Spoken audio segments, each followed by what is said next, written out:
Today on the CTV News at 5, the battle over the Harper government's omnibus budget bill spreads to Lethbridge. Plus, Lethbridge Regional Police hit the streets with some new wheels. And how a lower leg wound clinic is making big strides in helping patients with a variety of health issues.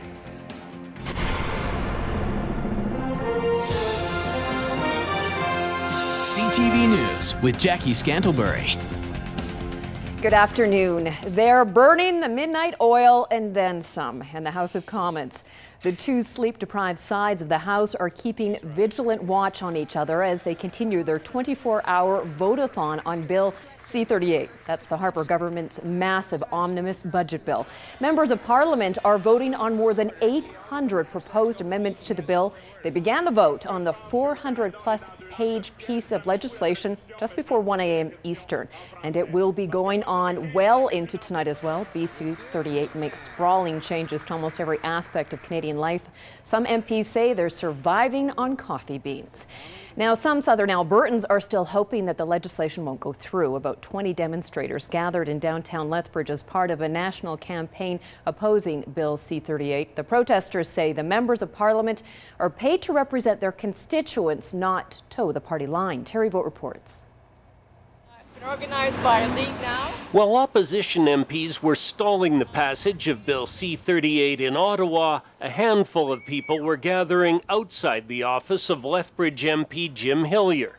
We're really concerned about the state of democracy in Canada right now. The local protesters joined Canadians at over 70 locations across the country, calling for 13 Conservative MPs to become heroes by voting against the huge bill, which critics contend goes far beyond an ordinary budget bill. They've, put in 70 changes to existing laws in a budget bill. To me, a budget bill is something that you look at your spending and look at the money coming in and you make a budget. You don't go change legislation. One thing that I'm really concerned about is the changes to the environmental laws. Also changes to our old age security, unemployment insurance, it goes on. And if these things are so important, let's split this bill, look at each of these things individually, discuss them, debate them, and vote on them one-on-one. Lethbridge MP Jim Hillier was not at his office. He's in Ottawa taking part in the marathon vote. As for the prospects of Hillier becoming a hero in the eyes of these demonstrators, that's not likely. Hillier has issued a statement by email saying, quote, he intends to wholeheartedly support this budget because it's a good budget for Canada and for southern Alberta. He says after years of hobbled minority governments, Canadians overwhelmingly voted in favor of a majority government, one capable of making important and timely decisions. Hillier was scheduled to represent Federal Environment Minister Peter Kent at a ceremony at Writing on Stone Provincial Park Friday, but he's going to miss that appearance. Voting on Bill C-38 is expected to take at least until midnight, and Hillier won't be able to get a flight back from Ottawa until later tomorrow. Terry Vogt, CTV News, Lethbridge. Voting on the controversial bill is more than half over, but as Terry said, there's still a long way to go. A senior advisor for the federal NDP says that Lethbridge's Shannon Phillips is a rising star in the party. Brian Topp is spending a few days in Lethbridge to talk to Phillips about ways to win the next provincial election. He also wants to find out what Phillips did right so that other candidates can learn from her campaign. Back on April 23rd, Phillips received almost 5,000 votes, finishing second in Lethbridge West to PC incumbent Greg Weddick. Topp says Phillips proved she can win in Lethbridge. Well, she got over the hump. She dealt with the issue that the NDP often faces in rural Western Canada, which is voting for you is a wasted vote. And we now know that that's no longer true. She's demonstrated that she can win in this community. And so we're not going to have that on our backs next time around. People are going to know that voting for her gets you an MLA. In the last provincial election, Lethbridge West received the highest percentage of NDP votes outside of the 4 seats that the NDP won in Edmonton. Phillips says Topp's visit sends a message that the New Democrats are building something real and lasting in Lethbridge.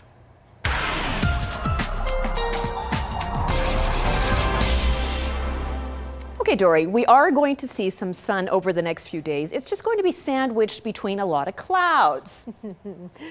That sums it up pretty nice, actually, Jackie. We do have a system that's moving across from BC. Not as strong as it was even 24 hours ago. It has weakened and pretty much shredded over the mountains, but that's not to say there still isn't precipitation. There is, and areas to the west and to the north expecting to see more shower activity than what we'll see here in Lethbridge tomorrow, but we should still be seeing some shower activity later in the day. I'll tell you all about it in a couple of minutes. All right, Dory. RCMP have made a fairly significant drug bust in Raymond. With the help of a police dog, Mountie searched a home and uncovered $25,000 worth of marijuana bud, a small amount of hash oil, and $1,100 in cash. Brian and Betty Lauder have been charged with possession for the purpose of trafficking, production of a controlled substance, as well as possession of the proceeds of crime. They'll appear in Lethbridge Provincial Court on July the 5th. And Medicine Hat police are asking for your help finding a missing woman. 23-year-old Amy Lenora Lewis was last in contact with friends late Monday night. She lives in Medicine Hat, but works both in the Gas City and Bow Island. Lewis is Caucasian with long brown hair, 5 foot 6 inches tall, and weighs about 149 pounds. She also drives a black Honda CR-V with Alberta license plate RAN 914. That vehicle is unaccounted for. Police say at this point there's no evidence to suggest foul play. If you have seen Lewis or know where she is, please contact Medicine Hat Police. Now, Lethbridge police are adding 2 motorcycles to their patrol unit.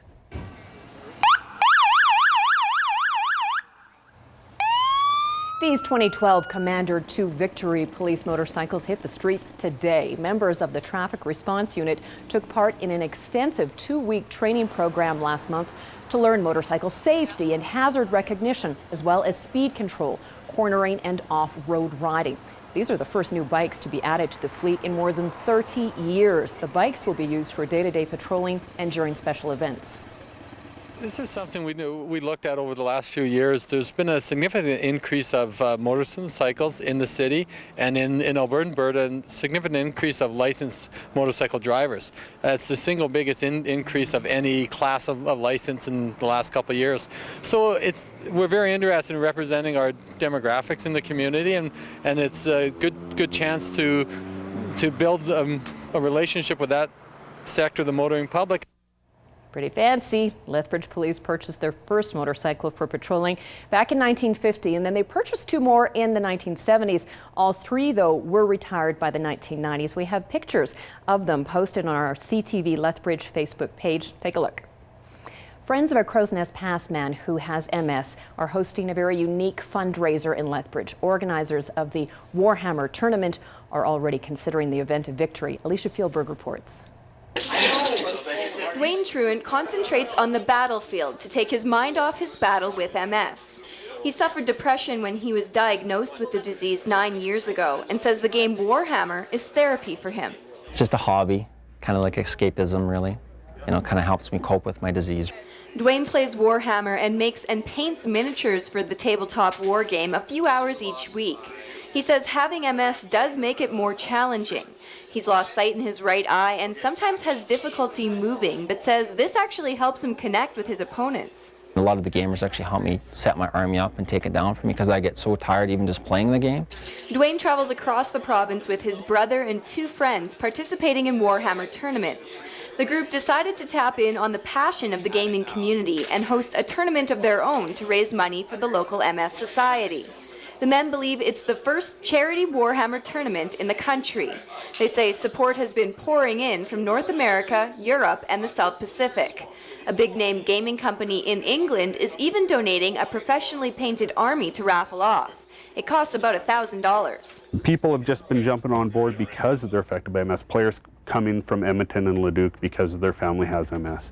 The people who painted our army for the raffle, his sister has MS. I think in general, the gaming community is really generous. Like I'm actually been on a couple podcasts, and because of me and my story, they've actually started to do fundraisers themselves for the MS Society.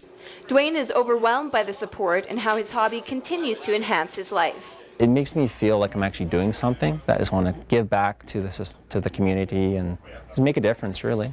Alicia Fieldberg, CTV News, Lethbridge.